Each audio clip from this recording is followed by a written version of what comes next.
Okay, in the last section you learned about classes. In this section we're going to talk about class coupling. What is coupling? In software engineering, coupling is a measure of how interconnected classes and subsystems are. At the beginning of this course, I explained that a software application is composed of many classes that are packaged inside various namespaces and assemblies. In this picture, we have the classes inside an application.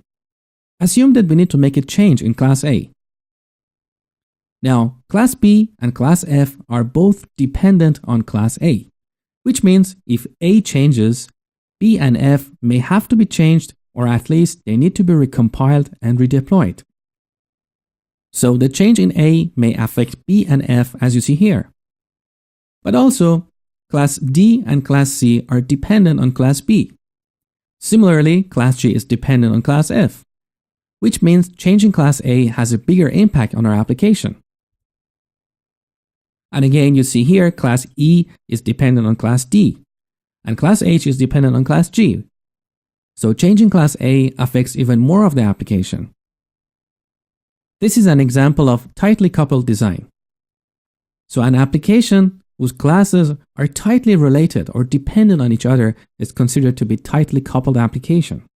And this is very bad, because there is a chance that we may break things along the way as a result of all these changes in the application. In contrast to tight coupling, we have loose coupling. So in this picture, I'm demonstrating the concept of loose coupling between classes using a dotted arrow. And this is the ideal software. We want to minimize changes in our application. So when we change a class, we want that change to be isolated. We don't want that change to affect other parts of the application. Now you might ask, but how do we design a loosely coupled application? Well, there are three things you need to understand. The first one is encapsulation, which I explored in the last section. Remember I talked about the restaurant?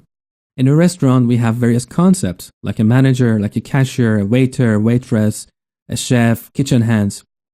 A waitress does not go to the kitchen and tell the chef how he should chop the vegetables and how he should cook. That's the responsibility of the chef.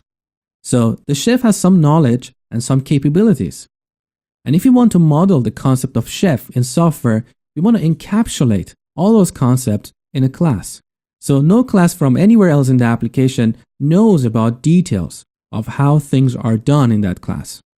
And you saw how we could use access modifiers to achieve that. Now the next thing you need to understand is the relationship between classes, which is the topic of this section.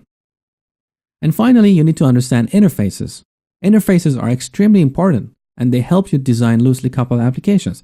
That's why I have dedicated a separate section to interfaces. So let's start with the relationships. In general, we have two types of relationships between classes. We have inheritance and composition. So over the next couple of lectures, I'm going to talk about inheritance and composition, both in terms of theory and practice.